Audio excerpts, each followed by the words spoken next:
It's the Raro Lae show, no.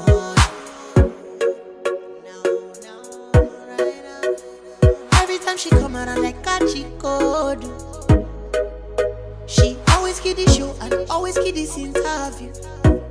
I cannot get enough of her. I'm watching part two. Everything that's going on lately. She be Raro Lae.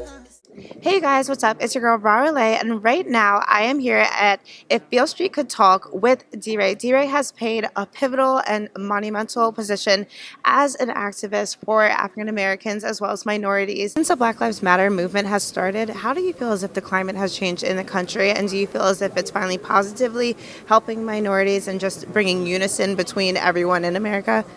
You know, I think that we've certainly, all of us have changed the conversation about race and justice, which is really incredible. Yeah. The outcomes haven't changed as much. So I spent a lot of time on policing. The police have killed as many people in 18 as they have in 17, 16, 15, and 14, right? Yeah. So while the conversations change, we need to make sure that we understand that that is the beginning of the work, not the end of the work. Right.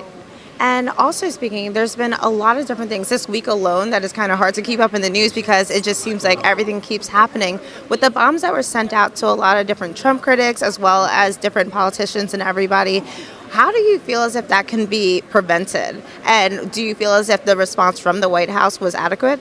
So there are very few adequate things that have come out of this White House, and the response was not one of them. So the thought that the people should have been, there should have been an armed guard at the church is just not something that makes sense. You know, we also know that the language of hate actually incites hateful acts. Right. And I think that's what we see with this president, is that like after a while, like you just keep piling it on, is that people sort of do things. Right. And you know, it's interesting. I'm mindful too that Trump didn't create the hate. He just becomes a vessel for it. Yeah. That anti-Semitism has existed for a long time. Racism has existed for a long time. And that we have to make sure that we like both push back against this and then build the world that we know we deserve. Absolutely. Thank you so much for your time. Good to meet you. Nice to meet you as well. To ask, I'm here to